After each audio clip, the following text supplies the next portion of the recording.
name is Landon Van Winkle. Hopefully most of you know that by now. I'm going over credit scores this morning, so I'm going to basically cover 3 main points about credit scores. We only have 6 minutes, so I'm going to be brief. So bear in mind that this isn't everything about credit scores that you'd ever want to know, but this is probably as much as you're going to find out in 6 minutes. What is a credit score? I'm going to explain what it is and why it's important to you, why it should be important to you.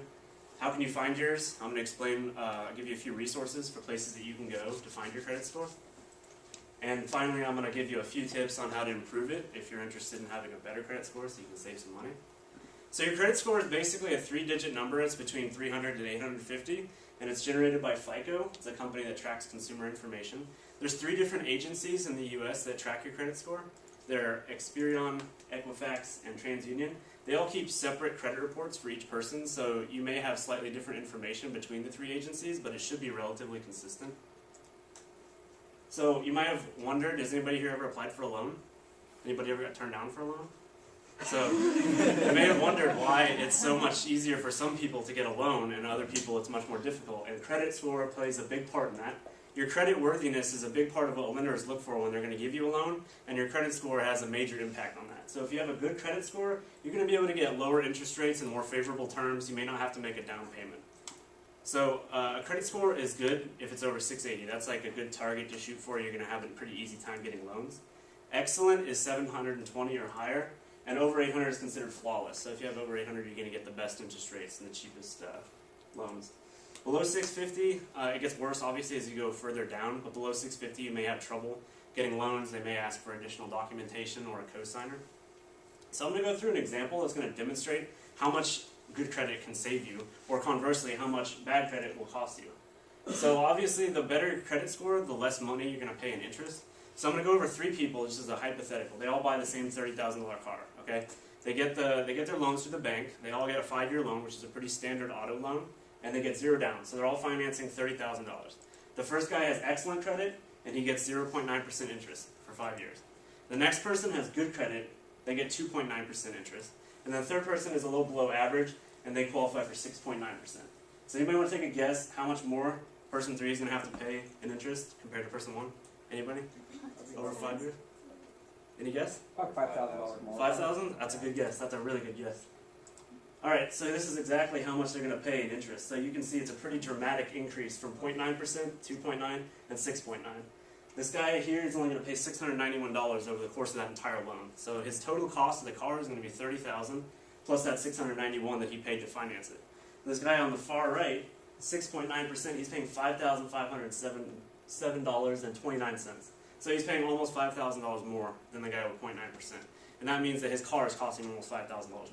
And what can be deceiving is if you look at their monthly payment, which is the little green box, they're relatively close. There's only about $80 in difference between the cheapest and the most expensive. But when you take that 80 and multiply it by 60 months, that adds up to a lot of money.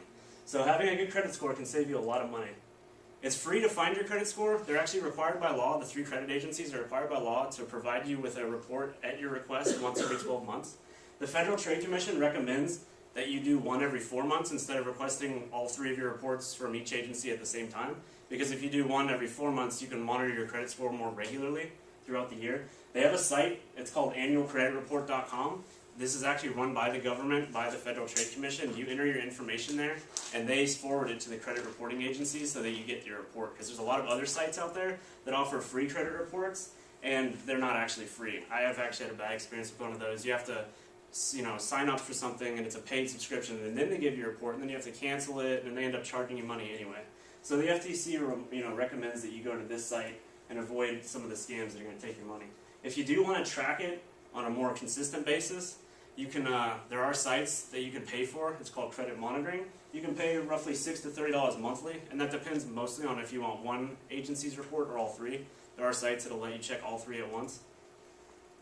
So briefly, how to improve your score. The most important thing is use your credit. If you don't have a credit card, you don't have any credit history. So if you don't have one, I highly recommend go get a credit card. Get a cheap, $500 card, put some money on it for gas, and pay it off every month. Even if you don't have a good interest rate, it's going to establish a solid credit history for lenders. Make your payments on time is extremely important. A good payment history shows that you're a responsible lender, and the creditors are going to know that they're going to get your money back, or their money back from you, excuse me.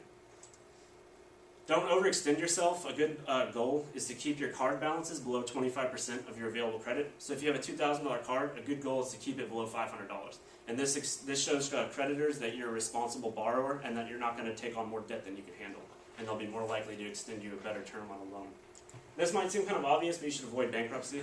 I know sometimes it might be impossible given your situation, but bankruptcy stays on your credit report for up to 10 years. So that can have a really detrimental effect on you for a long time. So you should definitely consider any other option aside from bankruptcy if you have that alternative.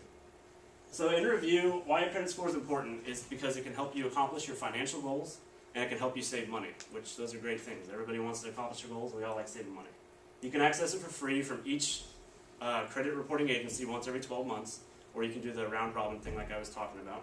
So obviously there's a lot more to it, and I'm almost out of time, but if you want, this is a website, thetruthaboutcreditcards.com. They have a lot of good reference material and resources.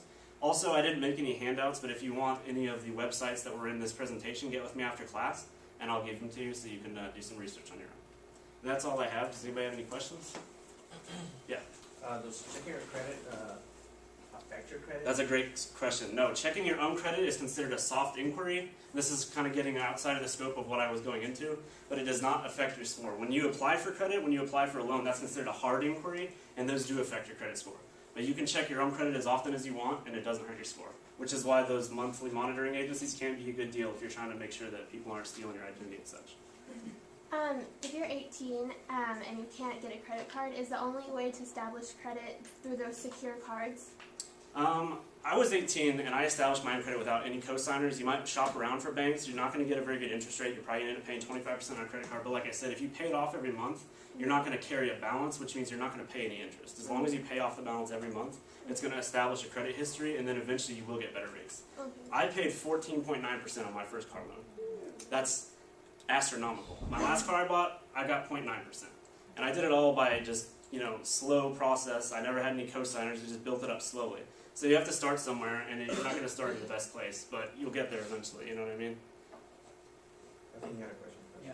No, I was just going to say is I had screwed my credit up pretty badly. It was below 500, and I went and got a secured credit card, and then just paid it off every month. Never paid any interest on it. And within a year, they returned my deposit and started jacking up my limit. Right. And now my credit, in about a 4 to 5, almost 5-year period, my credit rating is above 750. That's great. Yeah, That's awesome. just from being really consistent, opening more things, and clearing up whatever derogatories I had on there. So that's a great example of Yeah, if you yeah. establish a history and you're consistent, it can really help your score. And definitely disputing things, which is why you should check your credit score. Because if there's accounts on there that you didn't open, you can dispute those. The FTC, their website has a lot of resources that help you dispute those things. Do you recommend opening up department store credit cards, or should we avoid it? My wife just did that a couple weeks ago. I left the store, and this isn't supposed to further stereotypes about women not being so good with money, but I left the store with my daughter. She signed up for a 25% credit card with Macy's and bought $300 worth of makeup with it. So it's not necessarily a bad thing if you pay it off, which I just got the statement. I was waiting for it. I put it in the budget. I'm paying that thing off since it comes in. So I got the statement. I'm going to pay it off, and then the card, you can throw it away. But a good thing to do is actually keep those cards, because another thing that they look at in your credit score is your account history, and that's how long your average account life has been. And they don't know that you're not actually using your card. You can throw the card away, cut it up, never look at it again, but that account will stay open on your credit score, and it's going to give you the green OK every month that says you've made your payment, because guess what? There is no payment. You don't owe them any money. And it shows up as available credit. If you have a $2,000 limit, that increases your available credit, which improves your credit to debt ratio. So if you do open it, I highly recommend paying it off so that you don't pay the interest, but you can keep the account open so it'll help your credit score in the long run. Does anybody else have any questions? All right, thank you very much.